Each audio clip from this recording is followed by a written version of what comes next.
Welcome to Sacrilegious Discourse. For this is what the Sovereign Lord says. Why do you need prophets to tell people who you are and what you want? If you can justify everything that the God of the Bible has done, then you can justify any of your behavior. A lot of this mentality is trickling into what is now mainstream right-wing Christianity. I am capable of empathy greater than this God of the Bible. This is a Bible that they tell kids. This is the good Lord. This is the good book. He is fantasizing about murder, mass murder. Head over to sacrilegiousdiscourse.com right now to find out how to leave us a review or support us on Patreon.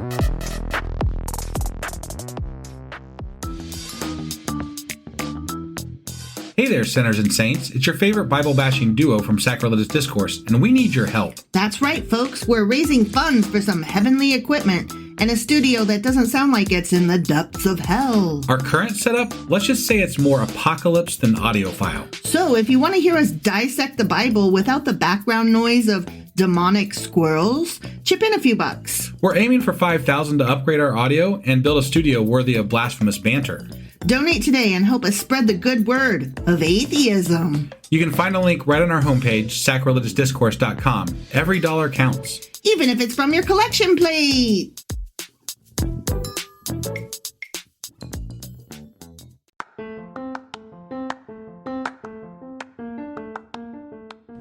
Welcome to Sacrilegious Discourse. I'm husband. And I'm wife. Together we're reading the Bible for the very first time.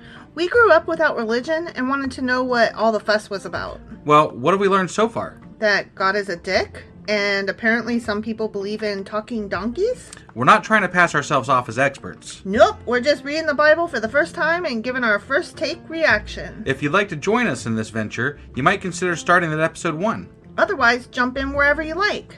All right, let's go read the Bible. Yeah, let's get to it. Husband! Wife! Do you know what we're doing today? Well, it's still Saturday. It is. We didn't get this out in the morning, but that means that today is... Q&A Saturday. That's right. And what are we Qing and Aing today? We are going over Jeremiah chapter 16 through 20. All right, let's do this. Okie dokie.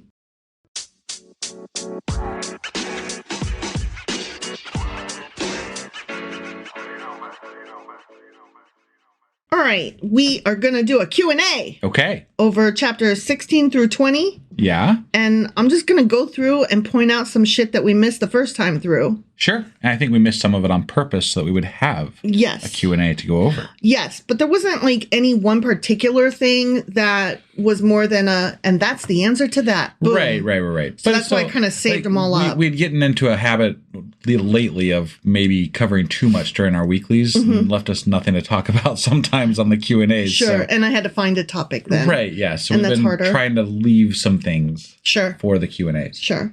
But so, all right, starting with chapter 16 of Jeremiah. Okay. This chapter was all about the Lord's judgment of the people, okay? And in the first 4, what are they called? Verses.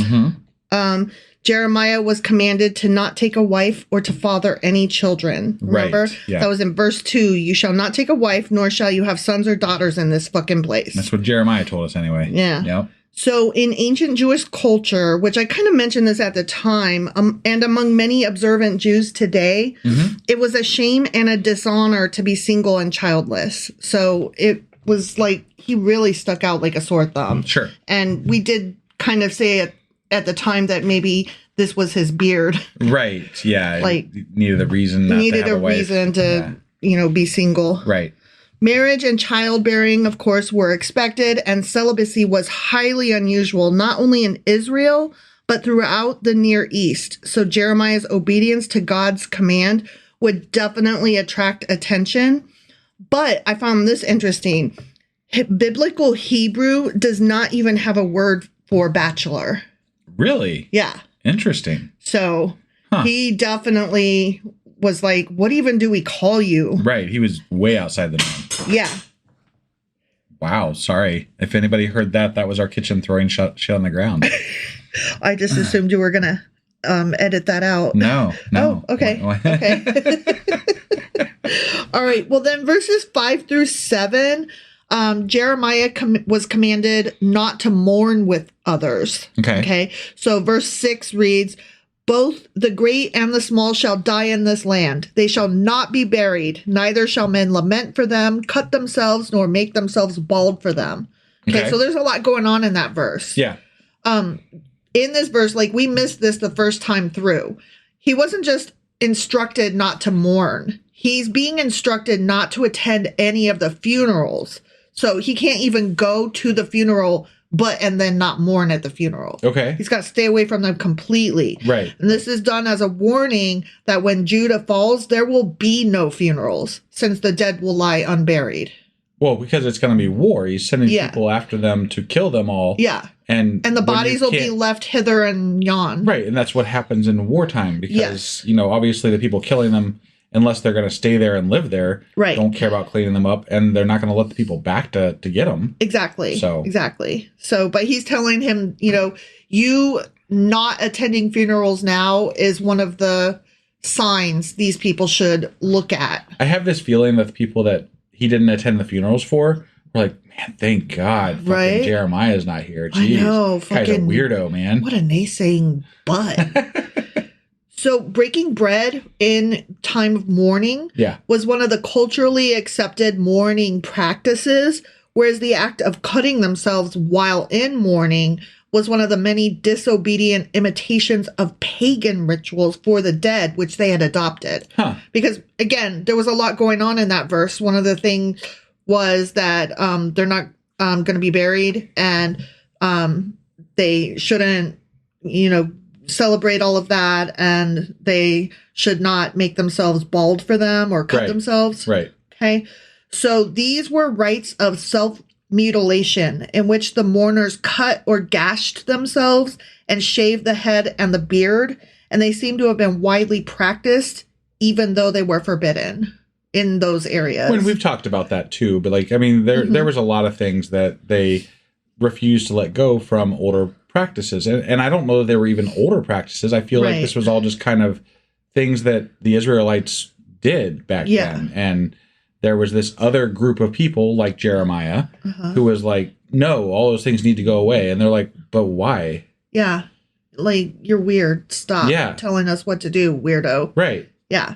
And then in verses 8 and 9, that's where Jeremiah is commanded not to feast with them. And that goes back to the breaking bread with the mourning was a thing that they did. Right. So, okay. So that was the first part of chapter 16. Moving on. Okay. The next bit is verses 10 through 13, which God's judgment is explained to the people of Judah. Okay. Yeah. So in verse 11, it says, then you shall say to them, because your fathers have forsaken me, says the Lord, ... Yeah. Okay. So the coming conquest and exile of Judah was not due to the sin of only one generation. So where it says your fathers have forsaken me, it wasn't just because them old guys way back when were doing bad the wrong things, right? It's been a succession of wrong things since then. It was due to hardened rebellion over several generations that brought Judah to their soon-to-come judgment. I see. So God's saying that was, I've been looking away from this long enough, and, payment is due. I guess. And, I know we're going back to a lot of stuff that we read back in Kings and Chronicles and all that kind of stuff. Mm-hmm. But back then, it seemed like one king we were good, one king we were bad. One king we were good, one king we were bad, right? Yes. And it was always dependent on the king. Right. It wasn't dependent on the people. Which we said during this last week as well, when we talked about this. Yeah. And all of a sudden, we're just blaming them for all of it. Yeah. Like, oh, you were all bad. Yeah. Instead of just the leaders. Right. It's all the people. Yeah. So verses 14 and 15 were about the wonderful promise of restoration from exile. Because, God's always wishy-washy. And he's like, I'm going to get you. Yeah. And then he's like, but I'll let a few of you survive. It'll be fine. Right. And then verses 16 through 18 are about the zeal of God in pursing the people ripe for judgment. Okay. Okay. Yeah. So he's trying to get them ready to go, right? Sure. So verse 16 says, behold, I will send for many fishermen, says the Lord, They shall fish them, and afterward I will send for many hunters, and they shall hunt them. I'm assuming that this is meaning that he's going to send people to collect the people that have been enslaved and captured. Yes, but there's a little bit more to it, okay? Yeah. Fishers were generally understood to be the Egyptians. So the Egyptians were going to come down and collect the people as they would when they were fishing. And then the hunters were considered the Chaldeans. Okay. So the Chaldeans are going to come in and pick up their... So they're going to be attacked from all sides. Got it. Is what we're getting here. Okay. All right. And, you know, then whoever is left is going to be taken away as slaves and assimilated into new cultures. Sure. Okay. Yep. And then verses 19 through 21 were about Yahweh being glorified among the Gentiles. So, right. And that was that whole chapter. Okay. So moving on to chapter 17. This chapter includes the third of the passages known as the Confessions of Jeremiah. Okay. Remember, we talked about earlier on, there were a couple examples where he was like lamenting. Yeah. Or being like, God, I can't handle this. Or why me? Sure. Or God, this sucks. So we're going to see that in this chapter. Okay. And for the third time. And there's a couple more coming up as well. All right. Because, you know, he's a whiny crybaby. Yeah. Okay, so in verses 1 through 4, we talk about paper and pen for Judah's sin. Now, before I talk about that exact thing, the paper and the pen, let's talk about how the fact that verses 1 through 4 are not actually in the Septuagint, the Greek version of this, the Greek translation. Okay. So, like, one of the earliest versions of the Bible, verses 1 through 4, are not present. So this was added in. This was added in. Okay. Correct. Got it. Okay. Yeah. So what does verse 1 say? The sin of Judah is written with a pen of iron, with the point of a diamond. It is engraved on the tablet of their heart and on the horns of your altars. Right. Okay. And so it's a weird thing to have, but it's also a weird thing to be missing once you know that some Bibles have it. Yeah. Right. So a pen of iron was used for engraving by cutting inscriptions into rock or stone. So the point of the metaphor is not the hardness of the materials being used, but the indelible nature of what's being written. Okay. So it was just like this imagery and symbolism of this thing is going to be engraved on you forever. You'll never be able to remove it. So it wasn't about the tools so much as how the output. It is. Yes, exactly. Okay. The image of, quote, sin written with an iron pen, this is really cool, is used by Israeli poets Devorah Amir, Dahlia Fala, and Liat Cap in criticizing Israel's occupation of lands conquered in the 1967 war and the resulting oppression of the Palestinian people. Which I thought was very interesting because they were saying the sins of your crimes will be engraved on you with an iron pen. Right. You know, for all eternity or what the fuck ever. Yeah. So they alluded to that and used it in their outcry against what was happening. Yeah. So I thought that was really cool. I guess we could use it again today. Yeah, we could. Today again or still or whatever. Right. Yeah. Writing with the point of a diamond must refer to glass or some vitrified substance, as it is distinguished here from engraving. And again, that just goes to show the permanence of the message. Right. Yeah. Or the permanence of the punishment, like you have sinned so greatly that it can never be removed. You're stained forever. Right. So moving on to verses 5 through 8 are about the folly of trusting in man. Okay. And verse 6 reads, "For he shall be like a shrub in the desert." Do you remember that? Kind of, yes. Okay. So in Hebrew, the name of this tree is called the arar, which sounds similar to the word for cursed, which is aror. Okay. And I am sure that I'm not pronouncing those to the best of how they should be, but you can get pronunciation the sense has never been our strong suit in this podcast. Ever. And you can get how they sound alike or how they're spelled alike at any rate. It's part of a wordplay that is central to this poem. Got it. Which, you know me, I'm always a sucker for some good wordplay. Yeah. So, the type of tree sounds like the word cursed, and that's what, God is telling Jeremiah is going to be. Yeah. Like. Now, I feel like this is the kind of stuff, though, that biblical people who are very, very much a believer in God and very versed in the Bible would say that, well, you just can't understand because, there was things lost in translation and this was done this way versus that way. And I'm like, to some extent, I see your point, right? Right.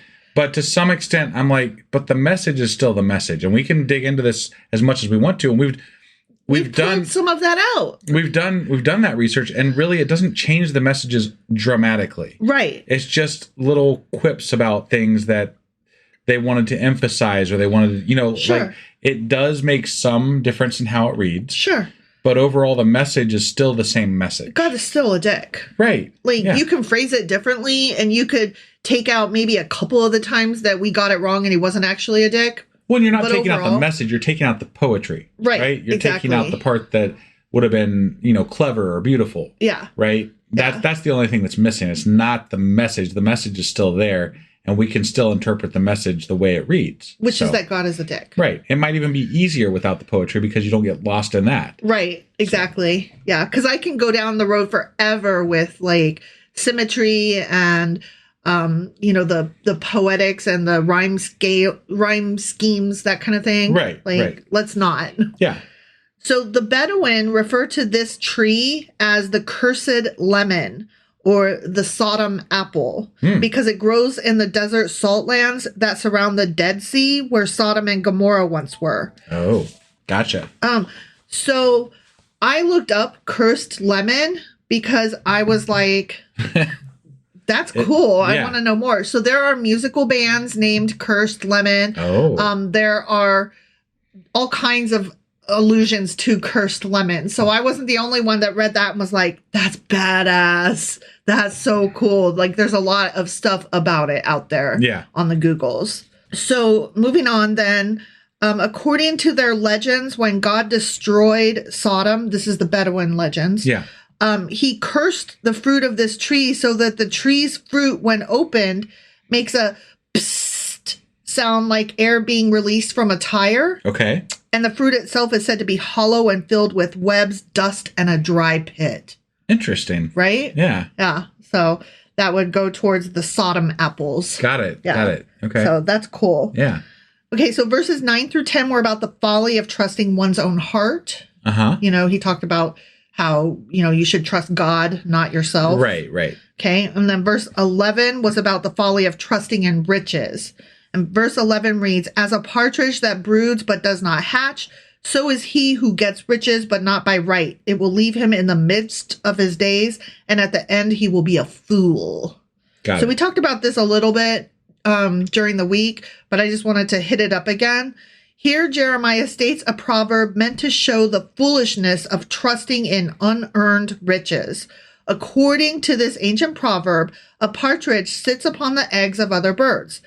When the eggs hatch, the chicks leave the partridge because they don't really belong to that bird. Likewise, Jeremiah claims that riches will leave a man when he stands before God in judgment. Okay. Sure. Like whatever. But then I had to add my own little fun note, which I thought was funny and nobody else did. But I'm going to read it anyway. The moral of the story is don't count your chickens before they hatch and don't count on your chickens even after they hatch, especially if they aren't your chickens in the first fucking place. If you have chickens and you came by them fairly, wait till they are teenagers before you start counting on them. And really, if I'm being honest, you can never count on chickens regardless of how they come into your possession. So I just thought that cracked me up. Yes. Yeah, I did.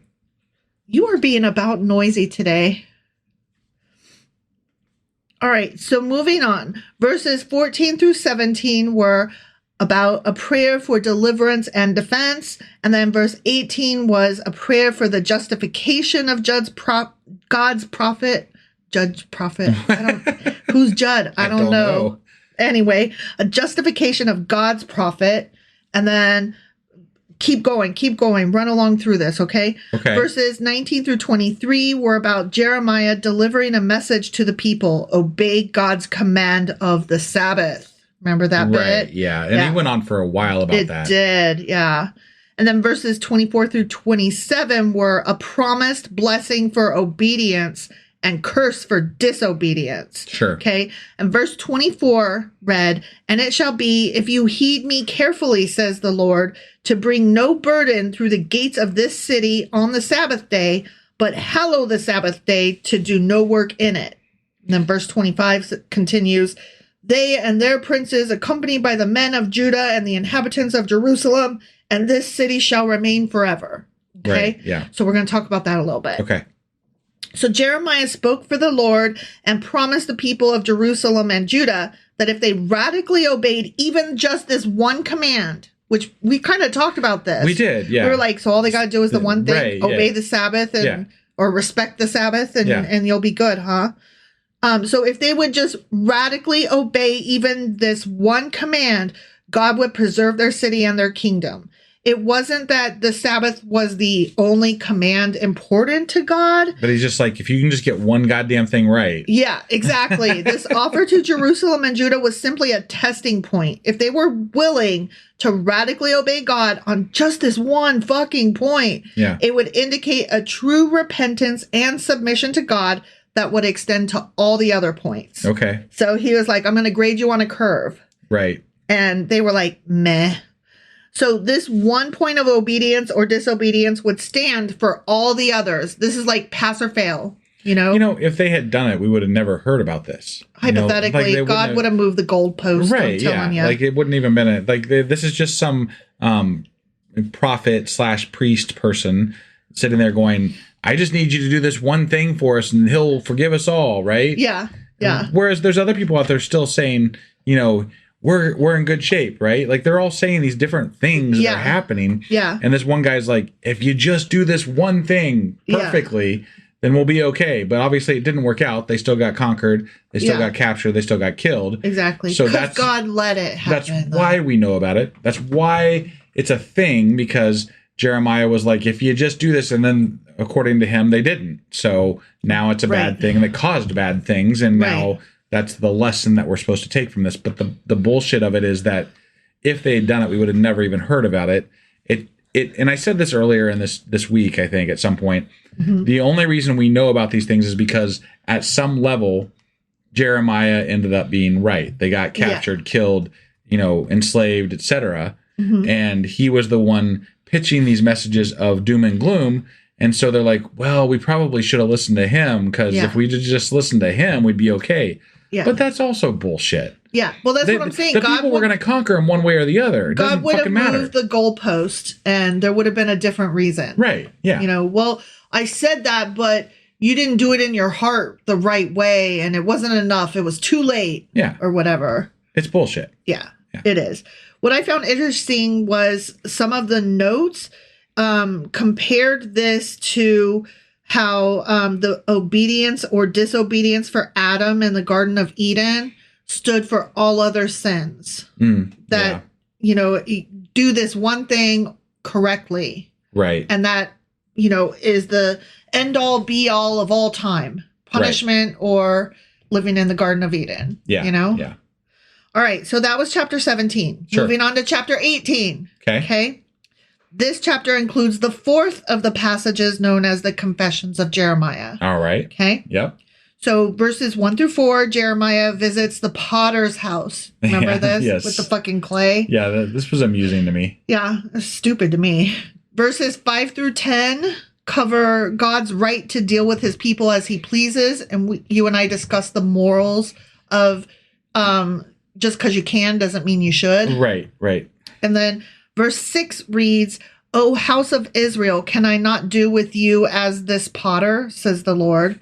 And then This has nothing to do with it, really. I just thought this was interesting. Note that God called the southern kingdom, which technically was not the kingdom of all 12 tribes, the house of Israel, because there were truly representatives from all 12 tribes among the people of Judah, from the migration of the godly, from the tribes of the northern kingdom of Israel to Judah in the days of Jeroboam. Oh, so like when they were getting conquered up north, some people moved down to Judah. Yeah. Which probably made them a stronger, that's probably why they lasted longer. Yeah. They're like, we got to get the fuck out of here. And they're going down to Judah, and Judah's like, oh shit, this shit's coming. Yeah. And so they were. And that's how the politics of it, they could see what was coming down the road. Right. They knew. And they were building their army because these people were escaping to them. Mm-hmm. So they had more people to, bolster their numbers at that point, which kept them safer for longer. It did. And also, they were bringing their pagan practices with them. Right. And so. No, but the pagan practices were already there, They were already there. There was people bringing them and reinforcing some of that. So. Exactly. So verse 11 was about devising a plan of judgment. Mm-hmm. And then verses 12 through 17 were about the response of the people and God's answer to them. Okay. Yep. So I'm going to read verses 13 and 14. Therefore, thus says the Lord, ask now among the Gentiles, who has heard such things? The Virgin of Israel has done a very horrible thing. Will a man leave the snow water of Lebanon, which comes from the rock of the field? Will the cold flowing waters be forsaken for strange waters? You said Lebanon? Was it Lebanon? Yeah, it's Lebanon. Okay. I'm sorry. I was like, Lebanon. Like, what is Lebanon? I've got a little bit of like a nasally thing going on. I apologize. So we asked about that at the time. We were like, what does that mean? And we decided that calling Israel a virgin, he's done that before. Yeah. And he's basically saying, you've done this horrible thing, so now you're a whore. Yeah. And that the waters were about the clean waters versus the dry cistern. Right. Okay. Yeah. Now, in turning from God to the idols, Judah and the people of Judah have done something that is almost unbelievable. Such action is as unnatural as that of a virgin who suddenly turns prostitute or of a snow-fed mountain stream that suddenly dries up. Got it. And those are two wonderful things that obviously compare to each other. Yeah, in no way whatsoever. Yeah, exactly. So verse 17 says, I will scatter them as with an east wind before the enemy. And I found something that said the east wind is the sirocco, a hot, dry wind. Before, actually. It's a hot, dry wind coming from the eastern deserts. Okay, all right. So that's what he meant by that. Yeah. Them hot winds gonna get you. Right. If I don't, the hot winds of Sirocco will. Okay. So then the next section is verse 18, the plot against Jeremiah. We're getting in the thick of it now. This is the personalized vendettas that he's got. Yeah. So let me read that. Then they said, come and let us devise plans against Jeremiah, for the law shall not perish from the priest, nor counsel from the wise, nor the word from the prophet. And we skipped over that at the time because we were like really concentrating on how Jeremiah was like, they're plotting against me. They're plotting against me. This is unfair. Right. But it actually is worth looking at the priest, the wise, and the prophet. Okay. Like those are three separate things that, three separate groups that are plotting against him. Got it. Okay. The law would be the priests. Yeah. They're the religious people and leaders of the church. And the counsel from the wise would be, the elders, the town elders. Yeah. And there are other prophets in town. Obviously, they've alluded to them. So all three of these very separate groups are combined together plotting against him. Yeah. So this is a very political thing, obviously. Yeah, and he's very shitty. Well, I mean, he's the minority here, right? Yeah. Like he's definitely being ganged up on. He ended up in stockades at one point. Yeah, we're going to talk about that. Yeah. That's interesting too. I've got some notes about that. Right. So Jeremiah had been relentless in his condemnation of the three classes of officials referred to here: priests, wise men, and prophets. Okay. Mm-hmm. It is probably safe to assume that it was these men of the establishment who instigated the plot, since they were the ones he specifically mentioned. Sure. So, I mean, that's kind of what I was assuming when we were going through it, that it was important people that were right. It's just we kind of skipped over who was plotting. Sure. The people are plotting. Yeah. The people in charge, those people. Yeah. But it was actually spelled out for us. So that's interesting, I think. Yeah. So verses 19 and 20 were about Jeremiah pleading for himself. And then verses 21 through 23 were about Jeremiah pleading against his enemies. Right. God, get them. Yeah. Okay. So that was Jeremiah chapter 18. Now we're moving into Jeremiah chapter 19. Okay. And shit's starting to get very real now. Yeah. Okay. This is about the broken vessel. Okay. Yeah. So verses 1 and 2 are about preparation for the message that's to come. This is where he stood in front of all the people and shattered the flask. Yeah. Yes. Okay. So verse 1 says, "Thus says the Lord, go and get a potter's earthen flask." Okay, so let's talk about that flask itself for a minute. Okay. The earthen flask was probably a small clay bottle with a narrow neck. It was easily broken and could not be repaired in any way whatsoever. Like once it was shattered, it was done. Okay. And that was the symbolism of that. Got it. The Hebrew noun bakbuk means clay jar, and it's an onomatopoeia. Are you familiar with that mean? The same way forward as backward? No. Or no, I'm not sure. No, onomatopoeia is a word that is the sound that it is. Like the word gurgle is an onomatopoeia, or like a susurration. The word itself is the sound. Yeah. So the bakbuk meow sounds, a meow, exactly. The bakbuk, the clay jar, it sounds like the gurgling of outpouring water. Bakbuk, bakbuk. Oh, okay. So right. Yeah, I thought that was interesting. Right. Having come from the potter's house in the previous chapter, God showed Jeremiah how the potter could mold clay again into a new shape if it should seem resistant. But here the clay is baked, hardened, and breakable. If there is nothing so workable as a clay pot in the making, there is nothing so unalterable as the finished product. If it's wrong by then, it's trash. Oh, so this is a justification for him killing the Israelites. Yes. Like, you guys have been hardened. You cannot change, and now it's time to die. Exactly. I thought that was a really clever comparison that we kind of missed. We did. Yeah. But that's good symbolism. Yeah. I in a writing sense, I appreciate it in the symbolism and the comparison. Right. I still don't agree with the message. No, at all. But the symbolism is good. It did kind of make me go, oh, that's actually kind of cool though. Yeah. Like writing is cool. Good writing, God. There you go. Right. Okay, verse 2 reads, "And go to the valley of the son of Hinnom, which is by the entry of the potsherd gate." Potsherd. Okay, the potsherd gate likely corresponded to the dung gate. Do you remember that gate? It was in Nehemiah. I kept calling it the poop gate. Right. Yeah. And it indicates that the valley was being used as a rubbish heap.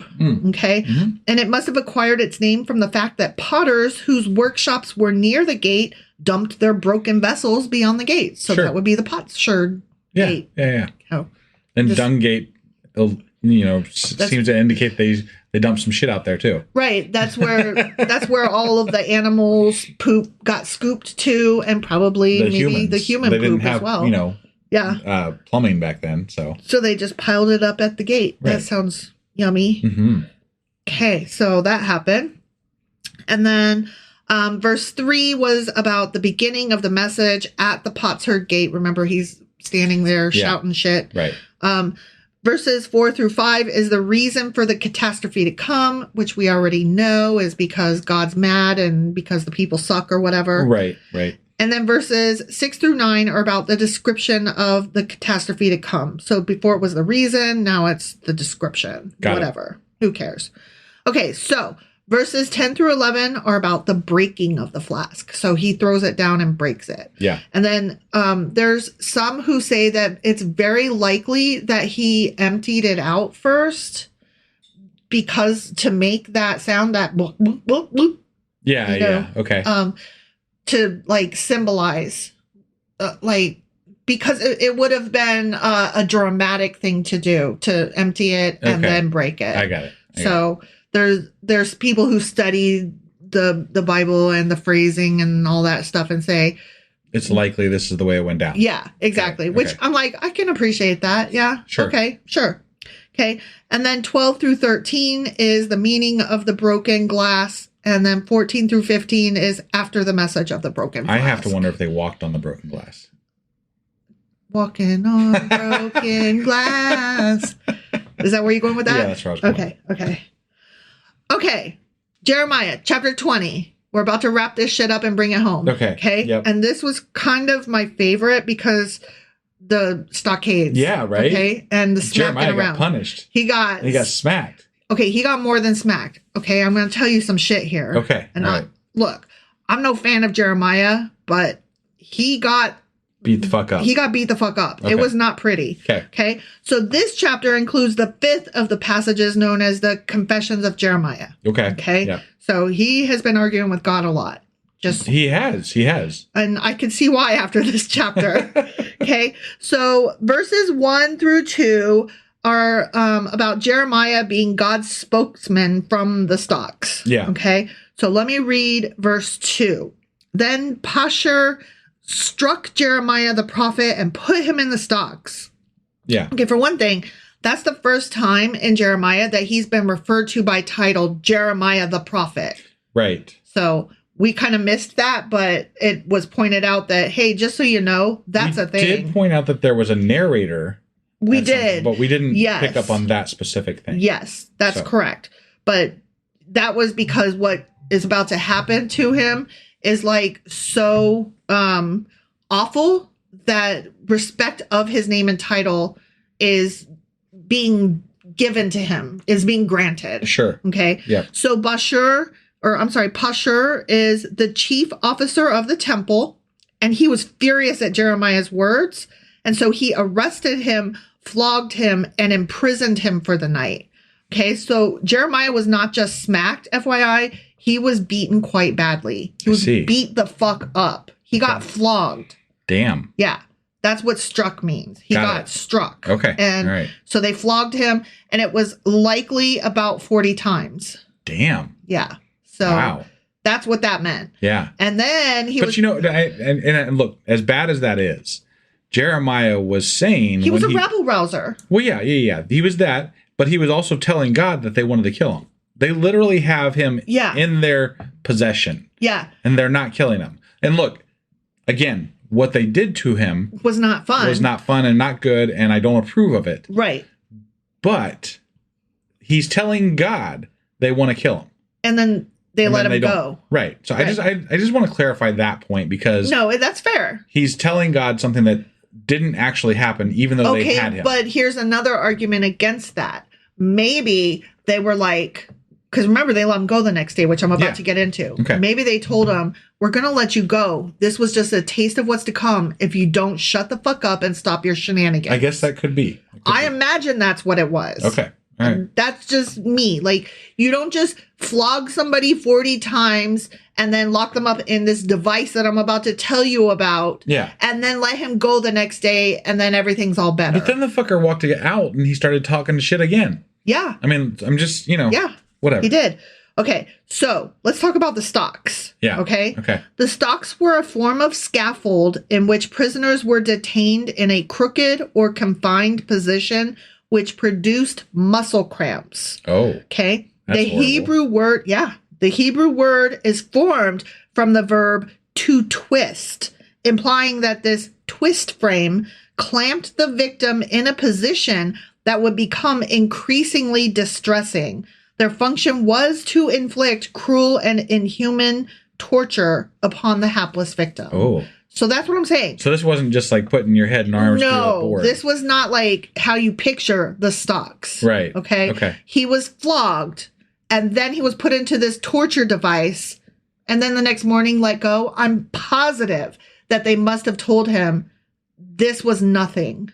Yeah. We will fucking kill you. Got it. If you don't stop. Okay. In which case, that lends me to a little bit of, I can understand why he was questioning God. Like, Jesus Christ. They're going to kill me. Yeah. Yeah. You have to stop. You have to stop making me do this. I can't. This is bad. This is not good. I cannot. Sure. I'm getting nothing good out of this. Right. So that does kind of change the story a little bit, right? Knowing all of this. I guess. Insofar as in canon. Yeah. Okay. If we were to accept the fact, the hypothesis, the idea that God was literally talking to Jeremiah. Sure. That first of all, there is a God. Right. And that God was... this takes so many leaps of faith to get there but if we accepted that, right? Sure. And then accepted the fact that apparently it was to such an extent that Jeremiah literally couldn't keep his mouth shut. Yeah. I guess then I can understand his point of view. Yeah. Right? But that just takes so many, ridiculous leaps of faith to get there. And that's not even for the entire book of the Bible. That is just for Jeremiah. And just in this section. Right. Yeah. So. No, I'm with you. I'm just saying, I'm trying to accept this story, just the little pieces at a time. Yeah. And it does add a little bit of feeling to it. Well, and I can see, this kind of like what we're just talking about right now, right? Yeah. You can point by point make a argument for God if you accept this, if you accept that, if you accept this, if you accept that, right? So you can talk away any particular point, but then when you talk about in general, how many things you have to accept or believe in order to get there. Or overlook. It's a substantial amount to just get to the point where you then can even fathom talking about the belief of an actual God. Sure. I'm right there with you. Right. So I'm torn because I'm being pulled in several different directions. Okay. I'm reading the Bible for the first time as an agnostic turned hardcore atheist. Sure. Okay. And so that's where I'm right there with you. I'm also reading this as the person who's researching the history of it and filling in some blanks. Right. And so that's cool. Right? Yeah. And then I'm also reading this as a writer who can appreciate a good story. Right. And so I'm having to juggle all of these different ways of viewing this story. And sometimes I walk away going, oh, that's cool. When what I really mean at the end of the day, regardless of how cool it is, but I still don't believe in God. And the God of the Bible is a fucking dick. Well, and something we have lost so we don't talk about this as much. Like when we first started Jeremiah, let's say at chapters 1-5, right? Yeah. We were talking about how it was much better written than Isaiah. Yes. Right? Yes. The wording, the phrasing, everything some of the about poetry. the poetry, everything was so much better than what Isaiah was. Mm-hmm. We've lost the ability to see that, I think, because the message is so repetitive and repellent. Whining. Yeah. Yes. And so we're losing some of the beauty that is there if you picked it out. Sure. In the message, because the message is just crap. Yeah. I mean, a flaming pile of shit is still a pile of shit. Yeah. No matter how beautiful the flame, right? All right. So moving on. Verses 3-6 are about Jeremiah's message to Pashur upon his release. This is where he started talking shit immediately upon leaving the fucking stockade. Yes, but there's more about that too. Okay. Sure. So let me read verse 3. And it happened on the next day that Pashur brought Jeremiah out of the stocks. Then Jeremiah said to him, "The Lord has not called your name Pashur, but Magor-Missabib." And we were like, yeah, well, who the fuck is that? Yeah. Okay, so let's talk about this scene. Okay. Okay? Yeah. And I've got a pretty good paragraph here to get through. Okay. Okay. So Pashur was the priest and chief governor, and he likely thought that letting him go the next day was a kind and humanitarian act. Sure. I've let you go. Right. I didn't keep you there all day. I merely flogged you 39 or 40 times and then locked you in a torture device, but I did let you go. We taught you a lesson. Yeah. He didn't want to be overly cruel to Jeremiah the cuckoo bean. Sure. And he thought that Jeremiah had likely learned his lesson, like you said. Right. Okay? Yeah. The meaning of the name Pashur is freedom, ease, peacefulness, tranquility. On the other hand, the name Magor-Missabib is the exact opposite. It translates to mean terror on every side. So that to us sounds like no big deal, but what he is saying is, you know better, motherfucker. Yeah. And God's not going to call you peace and tranquility. Oh. You will be among the harshest punished, and it will come from all sides. and you should be very fucking afraid. You know how names have meanings, right? Like if you look them up, do you think people back then knew what they're like? I don't know offhand what the meaning of my name is, or your name, or our kid's name, or anything. Right. I could look it up and I could find some information on it, right? Mm-hmm. But do you think people walked around back in ancient days knowing what their name meant? Well, this guy knew what he was saying. Okay. All right. He was saying, that's why God's going to call you this instead of that. Right. No, obviously, and that's why I'm asking the question. Maybe it was a lot more common to know the meaning behind names back then than it is now. I don't. Well, maybe that wasn't a name. Maybe that was the words terror on all sides. All right. That could be too. So, right. At any rate, he was making a statement. Sure. Okay. So that makes that make a little bit more sense, which I appreciate. Yeah, I didn't understand what that meant at the time. So here's where I get into a little bit of paragraph reading. Okay. Mm-hmm. This was so interesting to me. I couldn't wait to get to this part. Got it. The man was of high authority, the deputy high priest, in fact, an office that made him second only to the governor of the temple. Okay. Okay. So he was not just like nobody, a priest or like a security guard or something. Right, okay. Yeah. He was like right at the top. Sure. Okay. He had falsely assumed the prophetic office. He was not supposed to be prophesizing, much less falsely prophesizing. His position did not allow for him to be one who prophesies. Okay. But he was out there being one of the prophets. One of the prophets saying, nah, don't worry. Jeremiah's got this crazy. I talk to God all the fucking time. God says it's going to be fine. Okay. Chillax. Right. And we are going to hear from this Pashur guy in coming chapters. You say we are? We are. Okay. Yeah. Right. So, I'm excited to hear how his story goes. Yeah. Okay. Yeah. But anyway, he was giving prophecies, and he was not supposed to be doing that from his position. That was not his job. But isn't a prophet just somebody that God speaks to? Like, how do you determine, what is your position to deem whether or not you can be a prophet or not? Only specific people within the church.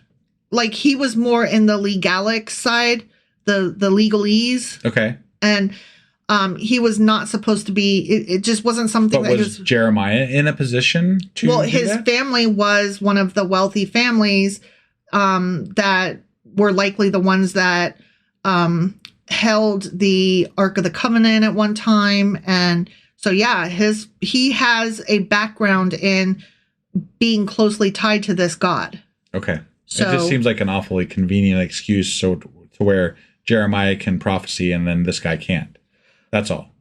I don't disagree, but let us not forget that there's a lot of politics going on, which I'm about to get into. Right. Okay. Which is why I'm questioning whether Jeremiah technically was somebody who was allowed to prophesy. Well, we know he came from a wealthy family, and we know that his family was closely tied to what would have been the Levites, and likely was the place where the Ark of the Covenant was being cared for at one time. Right. So even if he wasn't specifically called to be a prophet, everybody would have believed, yeah, that tracks. Okay. You know what I mean? Well, yeah, anybody from that didn't seem to like him that much. So that's why I'm saying. Right. You know, then the prophecies that he was giving were against what everybody else had agreed to prophecy. Got it. Okay. Yeah. So that's why they didn't like him. It had nothing to do with where he came from. Okay. Okay. Mm-hmm. And again, I'm going to get into that a little bit here. Sure. Okay. Yeah. So Pashur was not supposed to be prophesizing. Okay. Most probably, he and his friends formed a political party in Jerusalem, clamoring for an alliance with Egypt, because there were some people doing that at the time. Which would kind of make some sense, because it's obvious that they know they're going to be getting invaded. Yes, because they've already had refugees coming down, telling them about the storm that was brewing and coming their direction. Yeah. Yes. So these guys probably believed that such an alliance with Egypt would provide the security that Israel so desperately needed at that time.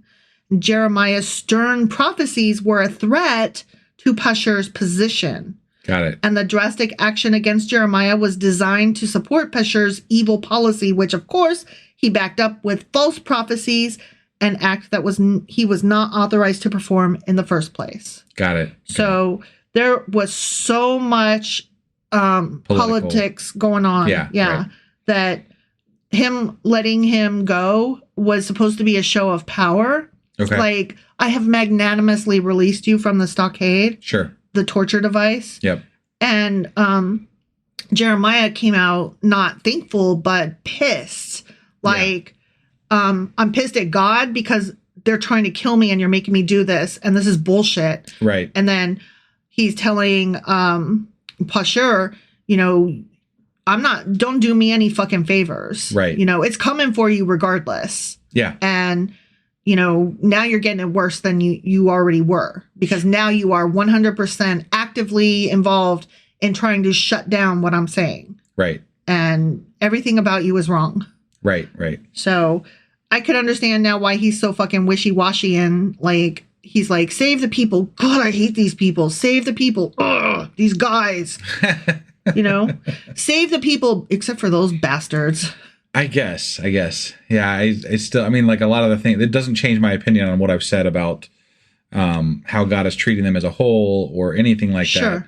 And really, it doesn't change my opinion about Jeremiah. I still think he was a whiny asshole. Oh, definitely. You know, it doesn't make me think he was any less whiny. It just makes me sympathetic maybe to why he was whiny. Okay. Because I don't know that I would have been any better in his position. And that's what I'm trying to imagine. But again, coming from the standpoint of God is literally speaking to you. Right. Which I don't accept. So. No, totally.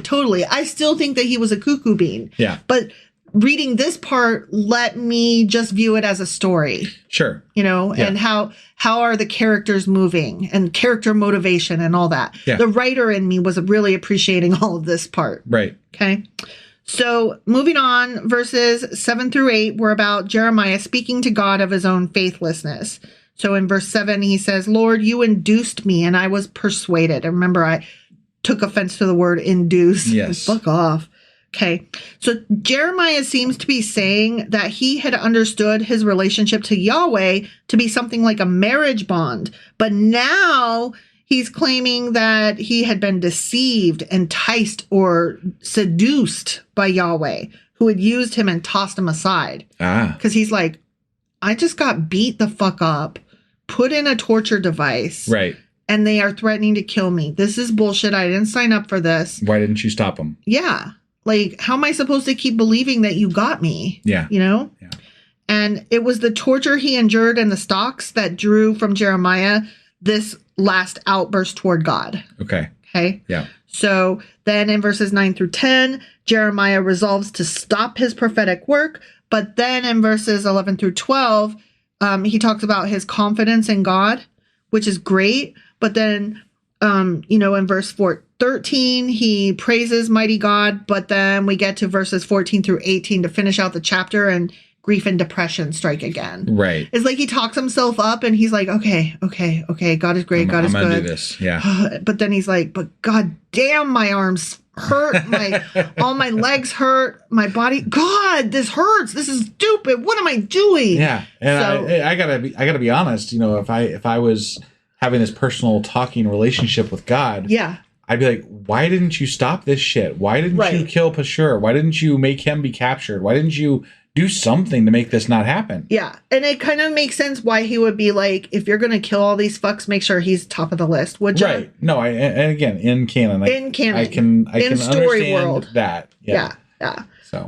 All right. So let's finish this up, okay? Yep. Verse 17 says, because he did not kill me from the womb, that my mother might have been my grave, and her womb always enlarged with me. Why did I come forth from the womb to see her labor and sorrow, that my days should be consumed with shame? Remember, he's like, why was I ever born? This sucks. Right. And we're like, what the fuck is that about? Yeah. Why are you and Job always being like, blaming your mother? Yeah. This one actually has a specific reason. Okay. Mm-hmm. Jeremiah traces his troubles back to the womb because God told him in verse 1 of the book of Jeremiah that God had called him before he was born. Yeah. Jeremiah thought his problems would be over if he had never been born, right? So let's just read verse 1 of chapter 1 of I remember. Jeremiah. It was really I kind of forgot. So, yeah. I kind of forgot. So, and I'm sorry, it wasn't verse 1, it was verses 4 and 5 of chapter 1. Okay. Okay. Then the word of the Lord came to me saying, before I formed you in the womb, I knew you. Before you were born, I sanctify you. I ordained you a prophet to the nations. And that, remember, he was like born circumcised or whatever. Yeah. But because he actually told those specific words to Jeremiah, that's Jeremiah not blaming his mother and saying, well, I have to be born and fuck my mother anyways. Right. That's him saying, like, you know, you called me from the womb. Why? This sucks. This is stupid. Yeah. Like, I wish you hadn't. If I'd never been born, then you couldn't have called me from the fucking womb. So Jeremiah is a reluctant prophet then? Oh, he's not just reluctant. He's like, this is bullshit. Yeah. Yeah. It's kind of funny. It is kind of funny. So that's the end of my travels through the last 5 chapters. Yeah. And I'm really glad that I got to revisit things with a little bit more of a pointed eye than picking out one question to answer and going down a rabbit hole that way. Yeah. This really made the story make a lot more sense. And I might be doing it this style, like recapping the chapters for the rest of Jeremiah, because I feel like we might have missed some important stuff earlier on. Yeah. And I have found a couple of more sources that really lend a lot of input into all these stories. Sure. So no, that's kind of, you and I had talked about this. Yeah. But I kind of asked you to step back and stop giving as much during each chapter. Yeah. Because I felt like it was not helpful in the moment. Yeah. Like these things where we get to go back at the end of the week and kind of look back. Yeah. We have a larger perspective of what we're talking about, and it gives you a little bit more time to investigate things that you find interesting. Yeah. And so I like those a little bit better than I do the in the moments. Now that's not I appreciate the recap too, though. The recap with the added notes, to me, makes the story make more sense. Sure. Yeah. And sure. I'm a person that requires repetition. I don't remember shit. Right. So, yeah.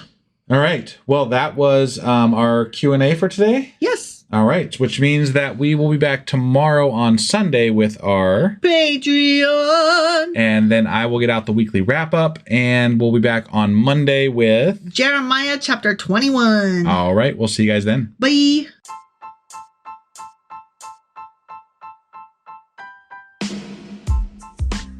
Hey, wife, I guess that's the end? But husband, that's just sad. It doesn't have to be. We are on lots of social media platforms like Twitter. Our handle there is sacrilegious_D. For D's nuts. Oh my God. Stop doing that. Anyway, we're also on Facebook, Instagram, and Pinterest. There's a link to all of our social media sites at our website. Ooh, we have a website? Yeah, it's sacrilegiousdiscourse.com, where you can also find a link to our merch shop. We have a merch shop? Yep, we have podcast-themed clothing, mugs, notebooks, and more, as well as an atheist and science-themed products. Wow, our fans should really go check that out right now. Definitely. They can get in touch with us by sending an email to sacrilegiousdiscourse@gmail.com. But before they do that, we could really use some help. Oh yeah? With what? Well, it's not free running the podcast, and we need some financial support in order to get better equipment, which will free up time so we can concentrate on our podcast and our fans. Okay, so what should they do? Head over to patreon.com/sacrilegiousdiscourse and sign up as a contributor on our podcast. Supporters there receive additional bi-weekly episodes that we record just for our Patreon members for as little as $2 a month. Also, we'd really appreciate it if you would like and subscribe on whatever platform you're using. And Apple Podcast reviews help us out tremendously. Like and subscribe. Leave an Apple review. Join us on Twitter. Support us on Patreon. That's a lot of instructions. Don't forget to say thanks. Thanks. Okay, bye.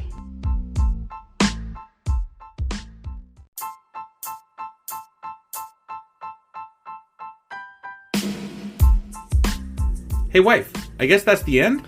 But husband, that's just sad. It doesn't have to be. We are on lots of social media platforms like Twitter.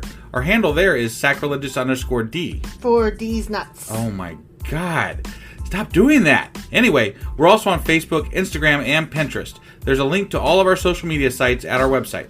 Ooh, we have a website? Yeah, it's sacrilegiousdiscourse.com, where you can also find a link to our merch shop.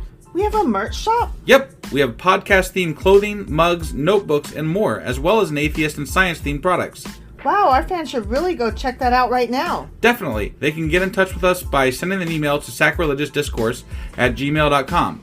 But before they do that, we could really use some help. Oh yeah? With what? Well, it's not free running the podcast, and we need some financial support in order to get better equipment, which will free up time so we can concentrate on our podcast and our fans. Okay, so what should they do?